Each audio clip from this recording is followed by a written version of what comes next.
Assalamualaikum warahmatullahi wabarakatuh. Bismillahirrahmanirrahim. Perkenalkan, nama saya Siti Dawi Himatul Aliyah, NIM 204 101 050 003. Langsung saja, saya di sini akan menerangkan tentang kalimat adjektif dalam karya tulis ilmiah. Kalimat adjektif adalah kalimat yang berisikan ucapan pembicara atau penulis yang dapat diterapkan oleh pendengar atau pembaca atau singkat. Hemat dalam pemakaian atau pemilihan kata-kata jelas dan sesuai dengan bahasa yang tepat. Penggunaan kalimat adjektif dalam karya tulis ilmiah yang diukur dari dua sisi, yaitu dari penulis dan pembaca. Dari sisi penulis, kalimat dikatakan efektif jika kalimat yang digunakan dapat mengakomodasi gagasan keilmuan penulis secara tepat dan akurat. Sedangkan dari sisi pembaca, pesan-pesan ditafsirkan sama dengan yang ada penulisnya. Oleh sebab itu, jika pembaca masih mengalami kesulitan kesulitan yang mengakibatkan salah penafsiran pesan kalimat, maka kalimat tersebut belum dapat dikategorikan efektif. Untuk penjelasan kedua yang akan diterangkan oleh teman saya, ya persilahkan. Assalamualaikum warahmatullahi wabarakatuh. Assalamualaikum warahmatullahi wabarakatuh. Nama saya Mardiah, NIM 202101050033. Di sini saya akan mempresentasikan tentang ciri-ciri kalimat efektif dalam karya tulis ilmiah.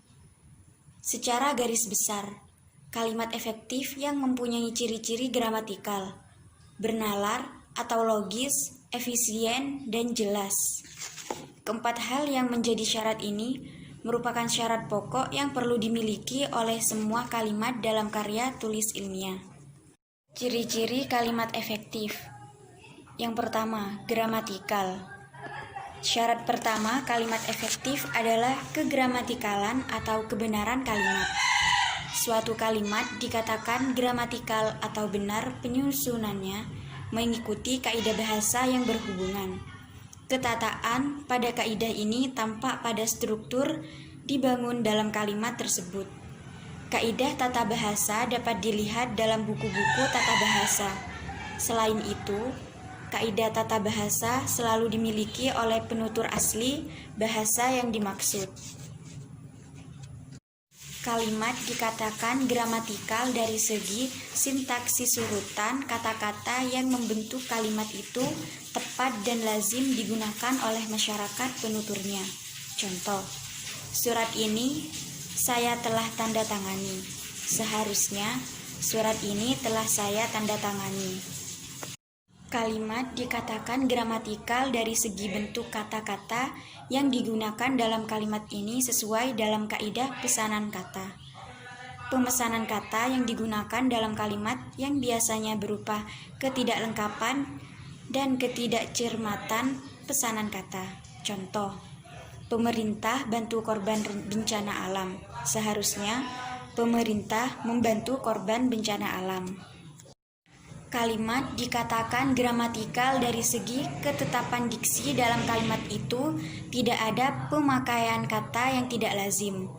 Kata-kata digunakan dengan makna yang tepat dan sesuai dengan perilakunya, khususnya kata-kata yang mempunyai makna, kolokasi, dan sinonim.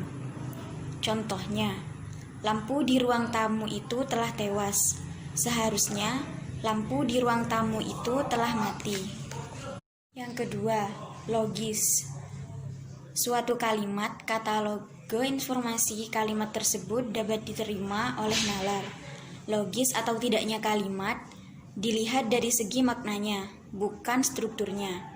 Kelogisan kalimat tampak pada gagasan dan pendukungnya yang dipaparkan oleh kalimat. Suatu kalimat lisan yang gagasan disampaikan masuk akal.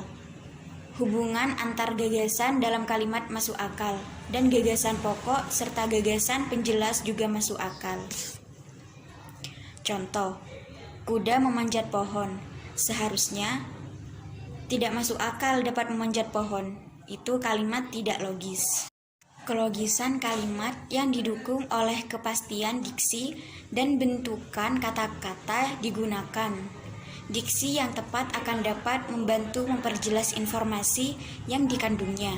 Contoh, pencopet itu berhasil ditangkap oleh polisi. Seharusnya, pencopet itu telah ditangkap oleh polisi. Kelogisan kalimat juga ditentukan oleh pemesanan kata. Contoh, Rina menangkap kupu-kupu adiknya. Seharusnya, Rina menangkapkan adiknya kupu-kupu atau Rina menangkap kupu-kupu untuk adiknya. Kalimat menjadi tidak logis dapat juga disebabkan oleh pengguna logika bahasa yang salah. Contoh, waktu dan tempat kami persilahkan. Seharusnya, waktu dan tempat kami serahkan. Atau, yang terhormat, Bapak, kami persilahkan. Mungkin itu yang bisa saya sampaikan. Mohon maaf bila ada kesalahan. Terima kasih. Wassalamualaikum warahmatullahi wabarakatuh. Assalamualaikum warahmatullahi wabarakatuh. Saya Eka Wardani, NIM 2021 0105 0024.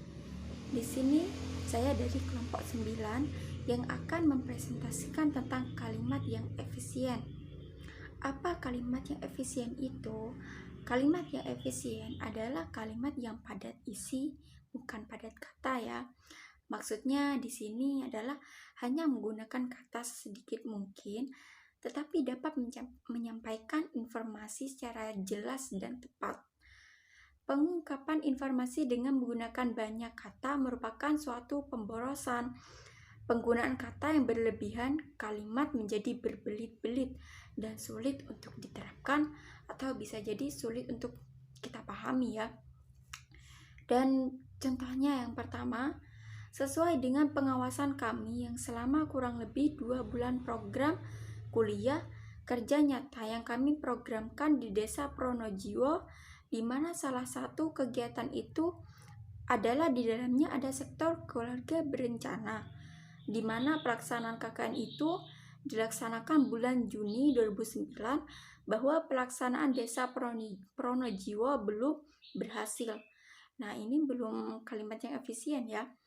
Seharusnya kalimat tersebut adalah diganti dengan sesuai dengan pengamatan kami saat melaksanakan program KKN di Desa Pronojiwo pada bulan Juni sampai Juli 2009. Ternyata pelaksanaan KB di desa tersebut belum berhasil. Nah, ini termasuk kalimat yang efisien. Dalam kalimat sehari-hari ataupun di surat kabar seiring dijumpai penggunaan unsur mubazir. Unsur mubazir itu dapat penggunaan kata tugas.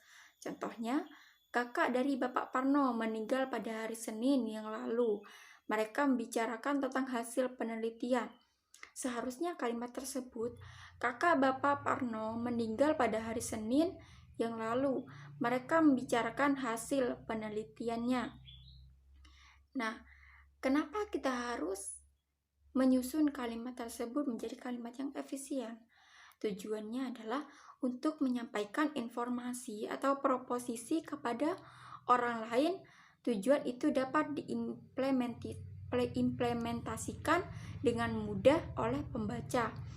Kalimat yang proposinya dapat mudah mewujudkannya dinamakan kalimat jelas, malah kalimat yang mempunyai kemungkinan banyak tafsir dinamakan kalimat yang ambigius. Kalimat yang ambigius dalam karya tulis ilmiah perlu dihindari sebab dapat menimbulkan salah pengertian atau salah pemahaman.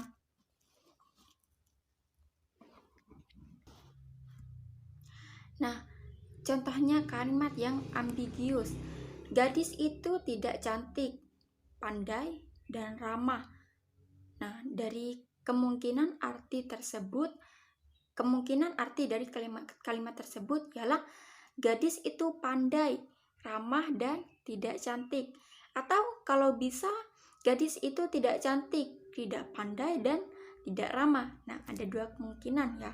Kalimat-kalimat tersebut harus dipecah menjadi kalimat yang lebih sederhana seperti berikut.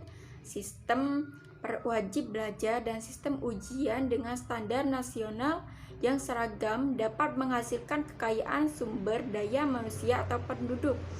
Dengan sistem itu juga dapat dihasilkan manusia terlatih dan memiliki inti kebudayaan.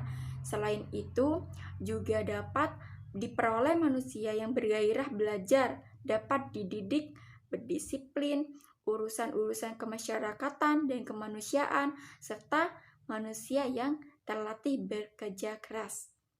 Nah, cukup sampai di sini. Kurang lebihnya mohon maaf.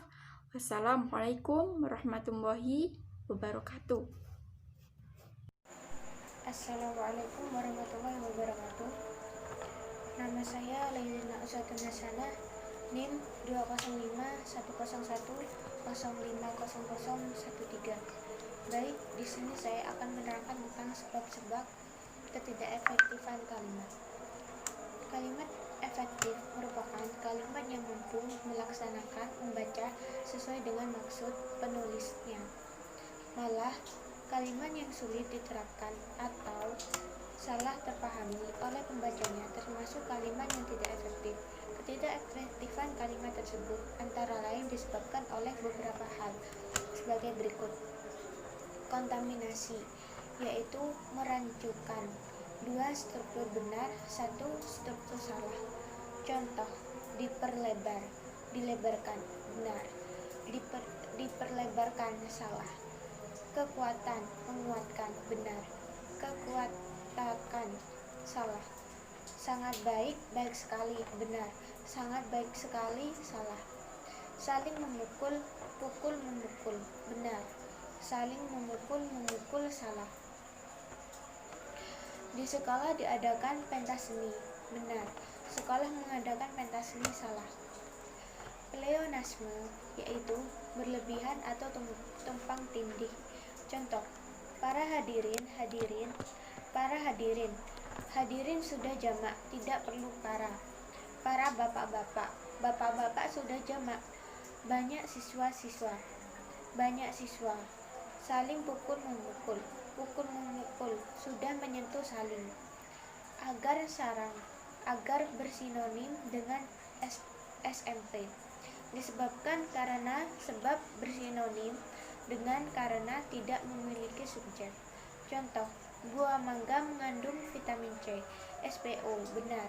Di dalam buah mangga terkandung vitamin C, KPS, benar. Di dalam buah mangga mengandung vitamin C, KPO, salah. Adanya kata depan yang tidak perlu. Contoh, perkembangan daripada teknologi informasi sangat pesat. Kata daripada dihilangkan.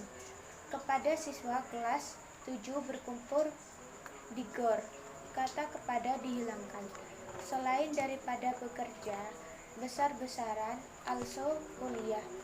Kata daripada dihilangkan. Salah nalar. Contoh, waktu dan tempat. Siapa yang Vespa Pak Erwin mau dijual? Apakah bisa menolak?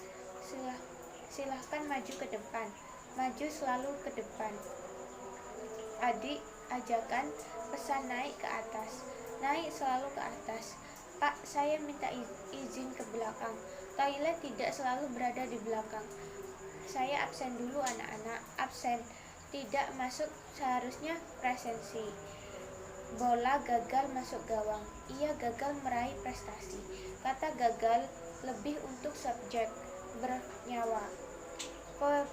Pemesanan kata. Contoh, menyampingkan seharusnya mengesampingkan. Menyetop seharusnya menstop. Soal seharusnya menyoal. Ilmuwan seharusnya ilmuwan. Sejarawan seharusnya ahli sejarah. Pengaruh bahasa asing. Contoh, rumah di mana ia tinggal. Rumah tempat tinggalnya. Kata rumah seharusnya tempat. Sebab-sebab daripada perselisihan. Penyebab pertengkaran. Kata daripada dihilangkan. Saya telah katakan. Sudah saya katakan. Ingat, pasif persona seharusnya telah saya katakan. Pengaruh bahasa daerah. Contoh, sudah pada hadir. Jawa, wis podo teko. Seharusnya sudah hadir. oleh saya. Sunda, ku abdi, seharusnya diganti dengan kalimat pasif persona. Jangan-jangan. Jawa, ojo-ojo, seharusnya mungkin. Cukup sekian dari saya. Wabillahi taufiq wal hidayah. Wassalamualaikum warahmatullahi wabarakatuh.